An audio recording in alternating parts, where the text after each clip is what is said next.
I learned an interesting economics axiom when I was 25 years old. Essentially, this axiom stated that we get paid for bringing value to the marketplace.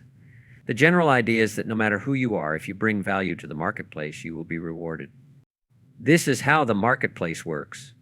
I began my self-education when I was 25, and by the time I was 31 or so, I was a millionaire. I feel that it was due, in part, to the fact that I had embraced this concept wholeheartedly. Keep the truth about the marketplace in mind. The marketplace isn't some mysterious, unknowable place full of confusion. Instead, the marketplace is comprised of people. But this was just the beginning of my discovery. I learned a two-part life-changing fact. Number one, you will be paid for what you bring to the marketplace. And number two, you get paid for what you become. If you become a leader, a supervisor, or an entrepreneur, you will get paid for that contribution. As I mentioned above, you get paid for what you bring and you get paid for what you become. It is important to remember that companies, with the exception of monopolies, will usually continue to improve their products. In a similar fashion, you need to remember that you are your own product. Realizing this fact and embracing it is the essence of personal development.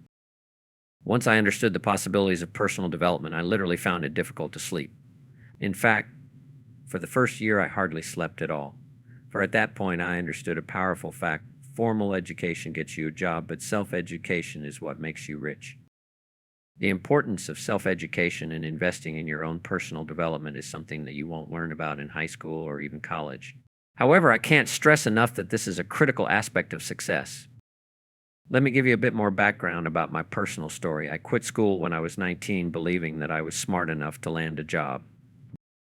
Soon after I started a family, however, the money just wasn't there. The realization that I had to make a change came when I was 25. One day I heard the best sales pitch ever and I wanted to buy the product that was being sold. In this case, believe it or not, the great sales pitch was from a Girl Scout and the product was a $2 box of cookies. The problem was I didn't have the $2 to spare. I told her that we already had all the Girl Scout cookies we could eat. I felt horrible lying to a Girl Scout about buying a $2 box of cookies. At that moment, I knew something had to change. Determined to make that change, I began the process of finding a mentor who would help me transform my life. It was not just a process of finding a way to become wealthy, but a process about developing a philosophy of living and learning how to bring a unique and valuable service to the marketplace. I found my mentor, who promptly began deciphering and debunking all my flawed thinking. He pointed out that my approach from ages 19 to 25 had simply not worked. He also told me that I desperately needed to abandon my excuses, such as taxes are too high, and encouraged me to forego my list of excuses. His advice was to list out all of my excuses and then rip that list to shreds, then get a new piece of paper and put one word on it, me. The answer to my problem was to deal with what was within me. He explained to me that the answer to solving my problems wasn't to be found by listing out the obstacles, both real and perceived in the outside world, but instead by noticing the obstacles in my own thinking and approach. This shift in perspective sparked my journey. One of the lessons I learned was that each individual's personal income is determined primarily by his or her philosophy. If you refine and change your philosophy, then everything around you will change as well. This, of course, includes your income. This strategy works, and it's amazing. There is a good reason for the fact that just about everyone wants to come to America, and that reason is our amazing economic ladder. The American economic ladder ranges from people earning a few $1,000s a year to hundreds of millions. But how can you go from making a few $1,000s a year to making a few million? That is, well, the million-dollar question, isn't it? The answer, once again, is philosophy. You could wait for the government to raise the minimum wage, thus adopting what could be considered a philosophy of governmental intervention. However, you will never become a top earner if you are depending on that to happen. Nor can you depend upon the company you are working for to do it either. You can try a philosophy of demand where you demand more money from your employer.